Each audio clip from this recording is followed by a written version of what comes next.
Welcome to NEK-TV Rocks, and my guest today is Steve Jenness. You're a Vermont lifer, a Northeast Kingdom Yes, lifer, I am. but with experience elsewhere. Yeah. And we're going to talk about some amazing videos that you've been doing because Great. you brought a friend. I did. Tell us about your friend. Well, it's what they call made by FIMI, F-I-M-I, and the model is an X8 SC, which gives it its size, and it's a 2022 model, and it's a V2 model because on the bottom it has a microphone and the ability to drop. Cool. This makes an ideal search and rescue drone, which I hope to get into eventually, but I haven't yet. Yeah. So this is a drone, obviously. That I know there are some that are really tiny and some that are gargantuan. I know. Yep. And this is sort of a house pet size. Yeah, kind of, sort of. I bought one for my grandsons, and it was totally about that big, and it weighed 4 ounces, and they can fly it all over the house. Cool. You know, it's not heavy enough to fly out in the wind, Yeah. but And it doesn't hurt anybody if it hits them. Of course, no, it doesn't. It can't go that fast. Okay. Yep. Yeah. And how did you get into this? well, I love to take pictures, so I used to carry a camera with me everywhere I go, and I guess I'm a classic road hunter. I go out for a 2-hour drive every day, and I try to take a different road every day, and I take my camera. So if I find a spot, I'll take a picture. Well, I started seeing the drones online, drone pictures, and I thought, well, that ought to be fun. So I bought a $39 drone, and I flew it until I knew I could handle it, and then I put it up, and then for Christmas, 13 months ago for Christmas, my wife bought me this. Of course, I knew I was getting it because I picked it out. That's the perfect gift. But you know, to show you how much diligence I did, I set up an Excel spreadsheet, and I had about 50 different types of drones listed, 50 different types, and I put in what I wanted to do, and this one came out at the top. That's the true obsessive. That's that's it. Yeah. So I know you call yourself a hobbyist. Yes. But this is sounding really professional to me. Well, we strive as hobbyists to do professional work, and that means they come out nice, they come out natural, and something you don't have to do in the editing is change the colors. Yeah. Now, I've played around with it, changing the colors. Sure. It's fun sometimes to look at them different ways. I put some into black and white, and I don't post the black and white ones. I probably should, but I don't yet. I think people might be interested. I mean, the reason that you're sitting here today is because you posted one of your videos on Newport, Vermont Rocks, and I saw it, and I loved it. But it was so natural and relaxed, and your voiceover that went with it it wasn't slick, it wasn't super polished. It was, this is what we've got, this is who we are up here, and it's wonderful. The main goal of my drone video hobby is to showcase the beauty of Vermont to visitors, as well as reminding us of the beautiful sights and sounds that make up our daily lives. Growing up in any location tends to make the daily sights and sounds routine. That is, they are always present, slow to change, and consistent. This is what making a home is: consistency and routine. Growing up in Vermont is a unique experience. Our daily lives are intertwined with the vastness of the green mountains, the warm and inviting forests, the subtle burbling of its brooks, the glistening surfaces of the lakes and ponds, the special fabric that is the Vermont experience. Sadly, the daily routines that make up our existence tend to mute the beauty of life here in the Green Mountains, becoming consistent and routine. Why do visitors come to Vermont? They want to capture their own snapshot of the Vermont experience without the baggage of daily life, be it skiing on Jay Peak or hiking Mount Pisgah. They want what we have. Drone photography captures the special side of the Vermont experience, its awesome beauty. Traveling the vast network of highways and secondary roads, this beauty is revealed in subtle and enriching ways, a subtlety that can only be appreciated by residents. Taking this subtly from ground level to 100 feet adds excitement to the mosaic that is the Vermont experience.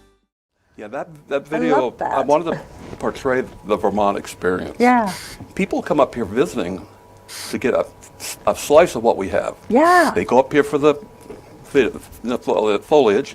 They come up here to go fishing. Right. And some of them have camps up here, so they come up to relax. So people, the locals here, they take a lot of that for granted. Right. You drive down Willoughby Lake, and yeah, Mount Pisgah's there. Yeah. Yeah, okay, Whoopee. it's there. I drive through. Yep. You know, I found one pond. It's probably my favorite video of everything. I was road hunting down in. I left Danville and I got onto a road. I don't remember the name of it.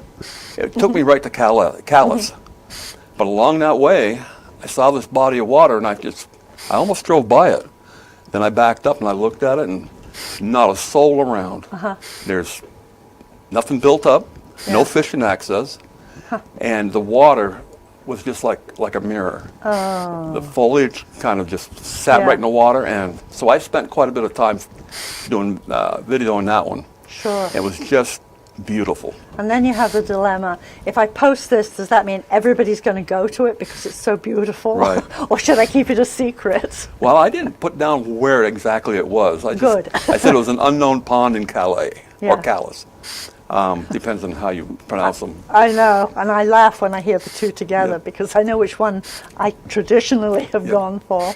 Now, the nice thing about going down to Calais is there's a lot of beaver lodges. Yeah. So my next project, when it gets a little more in spring, I want to go and overfly some of the beaver lodges, just to take a perspective, probably about 50 feet in the air, to see the width and the depth of how they make their ponds. Because their building is phenomenal. Oh, it is. I had to tear one apart one time, and I bet it took me about a part of a day. Yeah. To and it was only this wide. Yeah. I mean, but it was like 6 feet deep. You know, I stepped into the water, and all of a sudden, I'm up to here. Yeah. So, but that's why I'm hoping to do. I've got a few other projects in mind. Like, I want to contact some of the local farmers and see if they mind me doing a flyover of when they're planting. And then later on the summer, I'd like to do a flyover as corn's getting a certain height. Yeah. And then when they start harvesting it, I want to follow the harvesters and get some photos like that. And I want to try to overfly the farms to get pictures of how the farm's laid out. Right. But you kind of got to ask permission for that type of absolutely. stuff. That's a little bit invasive there, but. Yeah, and I think that's sort of where people start to have questions about drones, because we all love what we see with the videos, but then you think, well, that's somebody's home. It is. You know, if you go by the FAA regulations, nobody owns the airspace. Nobody owns the airspace at all. What the landowners can control is whether you on their property. You can't. If they don't want you to, you can't launch from their property. It's trespassing. But as far as flying over somebody's house in a transit, really, they can't do. We can do it. And what makes it difficult is if you become a pest. Yeah. If you overfly somebody's house several times and photographing what they're doing in the yard, for instance. That's obnoxious. That's obnoxious. Yeah. It's not illegal, but it's obnoxious, and it gives everybody, all the hobbyists, a bad name. Right. So we try not to do things like that. Yeah. My next project is going to be next Christmas. I'm going to overfly city of Newport with all the Christmas decorations out. And I think that's going to be gorgeous. I have to wait next year now. Yeah, I got to wait. I wasn't able to fly this Christmas, but next Christmas I'm going to do it. I think it'll be fun. That would be great. And I would think that the city of Newport, and I can give you some names of who to contact, would probably love you to record some of the events or some of the other things that are changing. Right. It'd be fascinating. Yeah. It's fun. I'm sure they'd like it. Yeah. You know, I would think the rec department would love it.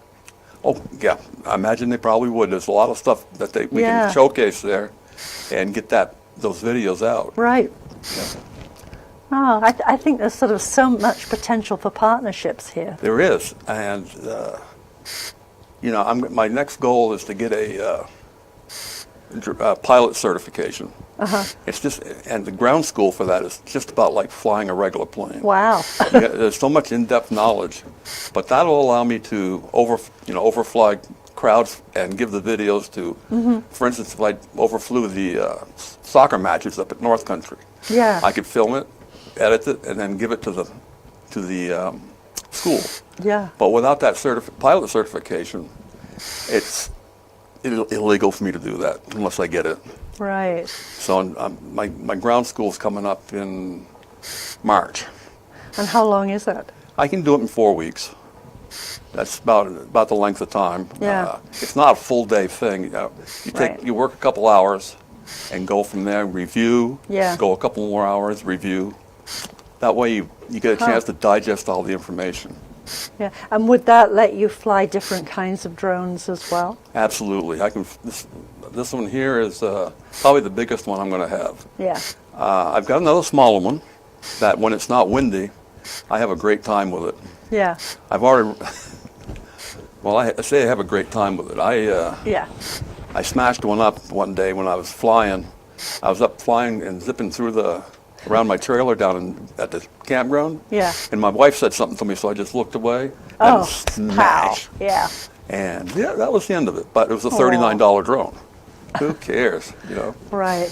No, it's pretty amazing if you can get quality work from something as cheap as $39. You know? And one of the things that's nice about this, Yeah. this is my camera right here. Yeah. And it's got a full range of motion up and down, and it's on what's called a 6-axis gimbal, which means if I go like this, it stays steady.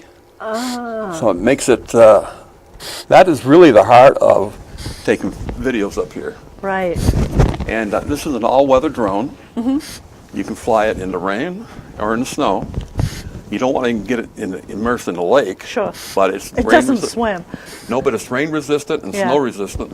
And the way it's set up, being under here, you don't get anything on the lens. Wow. Lens stays clean. I wish the camera on the back of my car stayed clean. Well, if you figure that out, let me know. Yeah, I know. Yeah, it really is amazing what you can do with a chunk of plastic like this. That's right. And a little computer, and then you have to have computer skills to handle the footage that you've got. Right. I've got my traveling thing is tweezers and this little device that allows me to put my card from here into the slot. Oh, a SIM card, yeah. Yep, SIM card, and put it right in my computer. Huh. But And then you can take the SIM card, stick it in your computer at home, and exactly. take it away. I can unload the videos, clean the SIM card up, and get ready to fly again some more. It'll handle a lot of. It's really amazing. That little card I got will handle 512 gigabytes of data, a and lot. it's so small I can't get it with my fingers. I have to use a pair of tweezers. Yeah. Yeah. And this is something that looks like a refugee from Star Wars. It does. Yeah. being all white like that. Yeah. Yeah, it is. A sort of giant insect. That's true, and when people see this, they kind of. I've not had anybody be negative toward me. Right. Because my view is, if I wear this, and then I go out, get it all prepped, and you just act very confident, which I am. Yeah. And people don't bother you. Right. It's when you get out and you start flying in a reckless manner. Yes. Then people get upset with it. Or if it feels really intrusive. Absolutely. I wouldn't really want one buzzing around my windows at home. But if I was in Lake Willoughby a couple of weeks ago swimming, and somebody was flying a drone over Really? us, and I thought, oh, that's fun. Yeah. And we all saw the drone, and we waved. But When I flew up on Holland Pond yeah, last fall, and there was a couple kayakers out there. Yeah. So I overflew and got some good footage of them. And when they came in the shore, I said, I filmed you on, going kayaking. Sure. Can I post this up on the internet on my channel? And they said, sure, no problem. yeah, So I did. that's great, and that's respectful of the other It is. person, which is really nice. Yeah, you should always ask before you post. Right. We have something up here called Kingdom Games, which is a lot of open water swimming, Really? a road race. There's some running races too, as well as bicycle. I bet they would love to have some exposure with your drone. I'd love to film it. I think it'd be fun. Yeah, There's exactly. so many different perspectives you can get. one of the things about this drone business is you can't fly up over 400 feet in altitude. That's the free airspace for the drones. Yeah. Over that, it comes into the helicopter. You're and pilots. interfering with Correct. other travel, and I would bet that could be a problem. It would be. Yeah. You can actually bring down an aircraft with one of these Whoa. things. But I fly at 50 to 100 feet. Yeah. That gets a very good perspective, and you can see the detail really well down through there. I've got Yeah. one, well, actually on the Vermont Experience video, I've got one of Willoughby Lake, a shot of Yeah. over that. You come up, and I come right out over the valley, Yeah. and everything just kind of, whoosh, Yep. it explodes. And it was beautiful. When I saw that footage, I went, wow. Wow, I wish I could do that again. But you can. I mean, Yeah, it's, you know, and you have a YouTube channel. I right? do. Yeah. It's YouTube at Steve Jenness, my name. Yeah. And I think I got 30 videos up on there right now. And I've got And growing by the day. I've got about 40 subscribers from around different places. Yeah. I got a subscriber down in Greece. Actually, I got 2 in Greece. I've got 1 in England. I've got 1 in Germany, and I'm trying to get 1 out of Israel, but he's kind I of think not. right not now welcome. that might be a problem. Yeah, he's not. Yeah. He posts periodically, so I don't know if he's in the military or what. but, Yeah. that's kind of an iffy situation there, Right. but it's fun. I mean, it's good to talk to people. Absolutely. Like these guys in Greece, they don't speak English, so they post everything in Greek. And you translate. I translated. YouTube's got a great translation device, Yeah. and so I send stuff back. And they do the same. Well, I actually go on in my online and I have it translated into Greek, so then I post it in their native language, and they seem to really like that. So. Well, it's probably as entertaining as some of the Google Translate that translates in a little way that's sort of concrete, not the way we speak. It is. Sometimes it's. Yeah. I can't give you an example perfectly right now, but Right. it is fun, and Yes. they take it with a grain of salt. Absolutely. They know the translation is not perfect. Yeah. And they post some of the most beautiful videos that you can ask for. Greece is a stunningly beautiful It is. country, and a lot of it is sort of Northeast Kingdom-ish. I mean, It is. There's so many similarities. It's surprising. Beautiful. One of the things that I'm really impressed by, when I get England photographs, and a lot of times they're concentrating on castles, they're Right. concentrating on different landmarks. Same with German photographers. Yeah. They overfly the castles, and I visited a lot of those castles when I was in Right. Europe, and I thought, okay, I'd rather see some of the landscape, and they contact me and say, we wish we had more of your landscape. So But they do have wonderful landscape in Europe. They do. They do in the UK as well. I mean, clearly from my accent I'm biased, but they have wonderful landscape. They do. It's just perspective, and I think there's sort of the mythology that people looking from another country only want to see things. right, Like, tourist like a traps. castle, big whoop. I mean, once you've seen a castle, you've seen a castle. Yep. In Germany, they have these what they call Volksmarches. Yes. And go out through the forests. You can go 5, 10, 25 kilometers, but the forests are immaculate. Right. You don't see broken off branches. They're clean, and they're just gorgeous. And they invest time and money in that. They do. I'd love to fly through there. But it's a little bit complicated I to get was a going to say European. that might be a challenge. Well, it is to get a European drone license. Oh, also navigating through the branches of a tree. Yeah, that is kind of a That's some challenge. fancy pilot skills. Yeah, there is, but I don't do too much of that because No. it's it's a good way to get your drone damaged. Yeah, And there's permanently. so many wide open spaces up here. In fact, in April, the solar eclipse is going to be Yeah. here. So what I hope to do is get up on top of Westmore Mountain Uh-huh. and start my drone up just as the eclipse is happening. So you'll see the different perspective of going from daylight to dark back to daylight. That would be fascinating. I think it would be. So I'm going to be in Florida from the 5th, 6th, and 7th at a drone conference. And basically it's just a bunch of older guys down there flying drones and, having a good time talking with each other and visiting. And there's going to be some people from England coming clear over here for that. Yeah. Some from Washington State, some from Canada. I think a couple of them are coming down from Calgary. So it's fascinating to get these different You've found a perspectives. whole world for yourself here. Absolutely. Isn't it amazing? When I was in the military, I had, I experienced a lot of that. Right. Now, I'm back into it again. Yeah. And it's absolutely wonderful. Yep, absolutely wonderful. Yeah, talk about finding a purpose in life that was so unexpected. Well, yeah, it was. And I had no idea what I was going to get into fully. I knew I liked to fly locally. Thought it was Right. fun. Yeah. But then I started getting into one drone group, which led me to another drone group. Right now, I think I'm into 15 different drone groups. Wow. Yes, and it's a You lot can of fun. spend a lot of hours doing this. Well, I do. I spend probably 3 or 4 hours every day going through and Yeah. talking to people, looking at videos, seeing how they do things, and kind of incorporate some of their techniques.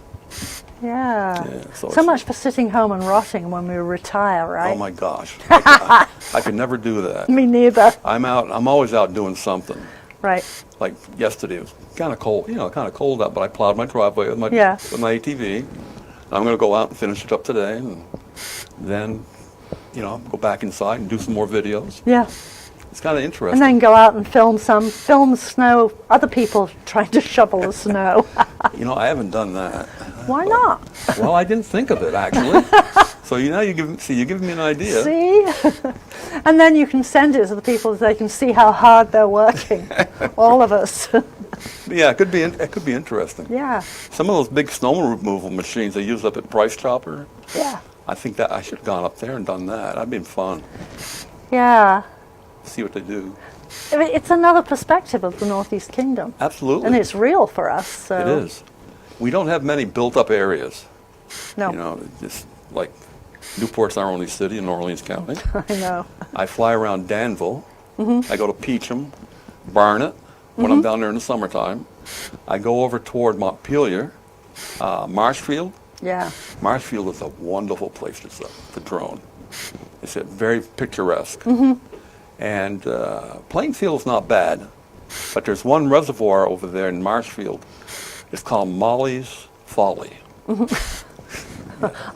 And Molly's Folly Falls. I know somebody had a sense of humor when they named it, but Apparently so. it provides fresh water for Barry. And it's gorgeous. It's a long lake. And you see people out there use the motorboats. So if I get out there at the right time of day, I'll have 3 or 4 motorboats that I can actually film. I haven't posted any of those yet. I'm kind of looking at them to say, maybe I don't know if I will or not. But Do they swim in it? oh yeah, it's good. It's beautiful, clean water. Yeah. And if you get there just right, it's like a mirror again. When I go out to look at ponds, I try to get when they're calm and they're very, very relaxed. And I did one in Peacham Pond. Early in the morning, I was there about 6 o'clock to get the sunrise. You leave the house at 4 in the morning. Yeah, 5 o'clock, yep. And try to get the perspective of it, the pond as the sun was coming up. And there were people out there fishing. Sure. And the water was a little choppy, and I thought, this isn't going to turn out well. It came out beautifully. I mean, it was just... Probably the chop looked wonderful from perspective from above. It did. Small waves. It's Yeah, beautiful. The little ripples as they go through. Yeah. And when you see the boat go through, it's got its own wake, and it's, surprisingly, it's very, very picturesque. Right.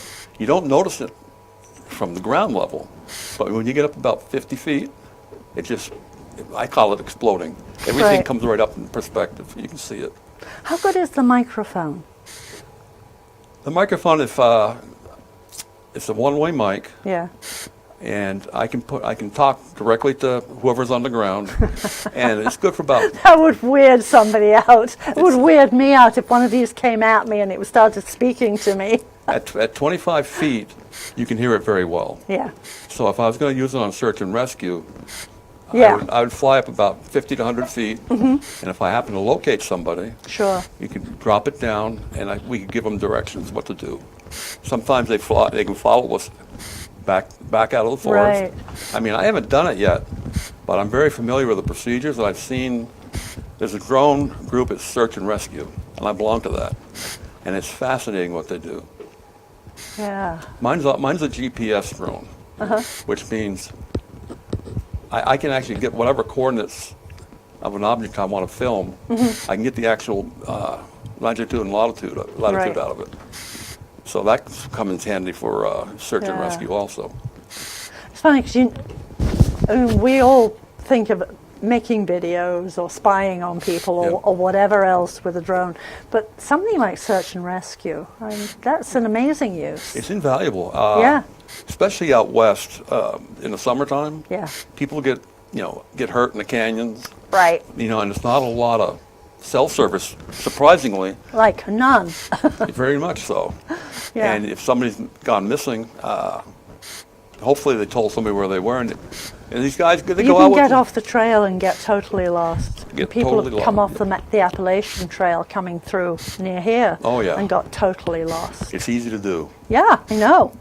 especially if you don't have an innate sense of direction. Right. And Here's another ageist comment. Most of us learned how to use a compass because we didn't have GPS or anything Absolutely. like that. If you don't have compass skills and you have no cell service or anything like that, you're lost. you're in trouble. You're lost. People say that, you can look at the moss on the backside of a tree. It's always on the north side. True. My daughter, I said, we were out walking in the woods. I said, see that moss on the backside of the tree? What's that tell you? I don't know. I said, that tells you this on the north side, so north is that way. Yeah. I said, so what do you think? She said, well, I don't care, because I'm not going to be, she said, I'll be out here. She's got a compass. She can read a compass. So it's good. Yes. But so she didn't really need those natural parts of the landmark. But it's nice to have something to confirm Sure. and to make sure that you do know you're on the right part of the trail. Absolutely. When you're looking north, left is west, right's east. Yeah. It's been a while since I've had to do that. Right. When I was in the military, we had to do that dead reckoning like that. Of course. That once or twice a year to keep our skills intact. They're good skills. They're really worth having. But now I just, use my GPS. It tells me where I am, gets where I've got to go, and I lock on to upwards of 25 different satellites to give me a fix. I have to have at least 10 in order to fly, or it won't take off. And up here, there's no problem getting satellites. There's not a lot of heavy overcast Right. trees. On a clear day, I can get easily 25, 26 satellites. Whose satellites are they? They're U.S. satellites, European satellites, Sure. and I even have it turned on for Chinese satellites. Wow. They all broadcast stuff, so it's kind of neat. And it's perfectly legit to Absolutely. connect to a satellite Absolutely. high up there. It is. It's not a problem. All you're doing is using it for a reference point. Yeah. And that's how a lot of airplanes Sure. fly like that. They key on that, and they Yeah. go.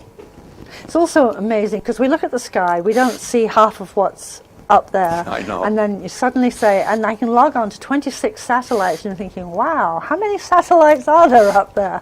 The nice thing about when I was in Texas, when it's pitch dark and there's no moon, you can go up and I could see the International Space Station. I had a chance to see the space shuttle Yeah. flew right over top our location, and it was just fascinating. Yeah, the International Space Station is visible tonight. It was visible last night and again tonight. I'll have to go out and Yeah, see if I can take your friend out. Yeah, it'd be nice to get up in the air and see if I can see anything. Yeah. I'd go probably up on Shattuck Hill where there's no light pollution. Yeah, 'Cause yeah, yeah. or less anyway. Well, yeah, it'd be less, you're right. Yeah.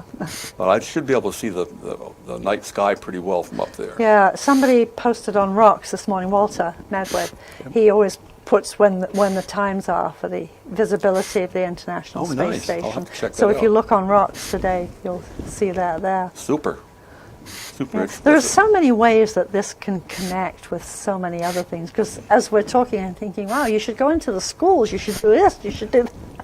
It's only limited by your imagination. And your time. And in your time, Right. But I'm The completely imagination retired, is, so yeah. my time You've is my got own. time. I can go anywhere I want. Yeah. My wife is very, very supportive of my hobby. She's probably delighted you've got one. She is. She's. When I said I want to go to Florida for the drone meetup, Yeah. she asked me a couple questions. She said, "Absolutely, you need And to then go. said bye. You need to go." So there I go. Yeah. I'm going to go down, meet with my brother-in-law. Sure. Who lives in Florida. We're going to go to the drone meet. And she has interests too, and then the two of you can come together and talk about them. Absolutely. It's great. Absolutely. So she really likes to see the result. Yeah. I asked her if she wanted to trying to fly, and she said, "No way." My daughter can fly, Yeah. but she learned how to fly. Then that was pretty neat. On to different things, Sure. So. Well, we're about out of time. Oh, wow, that So, went fast. I know. I could sit here and talk That's about. usually my line. I could sit here and talk about stuff for as long as you wanted to. Sure. I kind of like to hear the sound of my own voice. Well, that's good. Thank you so much for coming in. Well, thank you, Pam, for having me. And I'm going to send you some information with names of people who I think will be fascinated by Great, this. thank you. So thanks for coming. Great, thank you very much.